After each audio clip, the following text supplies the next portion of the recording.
Hi hello అండి అందరికీ నమస్కారం అండి ఫ్రెండ్స్. మనకి ఇప్పుడిప్పుడే మరొక ముఖ్యమైన అప్డేట్ అయితే రావడం జరిగిందండి. అది కూడా 56 రోజుల్లో ఎన్నికలు క్లారిటీ ఇచ్చిన చంద్రబాబు అంటూ మనకు ఒక ఇంపార్టెంట్ అప్డేట్ అయితే వచ్చిందండి. అయితే ఇందుకు సంబంధించిన పూర్తి డీటెయిల్స్ అయితే తెలుసుకుందామండి. వీడియో ఎక్కడ స్కిప్ చేయకుండా చూడండి ఫ్రెండ్స్. భవిష్యత్తులో మరిన్ని కార్యక్రమాలకు రూపకల్పన చేస్తున్నామని చంద్రబాబు తెలిపారు.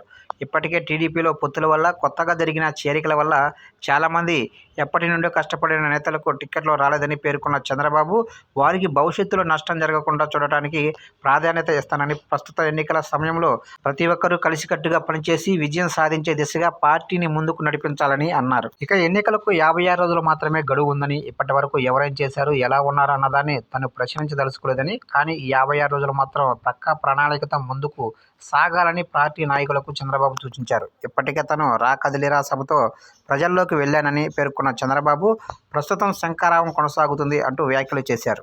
ఇక అధికారంలోకి వచ్చిన తర్వాత ప్రతి ఒక్కరికి మేలు చేసేలా నిర్ణయాలు ఉంటాయని, పార్టీ కోసం పనిచేసేవారిని విస్మరించేది లేదని చంద్రబాబు పేర్కొన్నారు. ఇక ఈ విషయాన్ని క్షేత్రస్థాయిలో పార్టీ శ్రేణులు అందరి దృష్టికి తీసుకురావాలని చంద్రబాబు దిశానిర్దేశం చేశారు.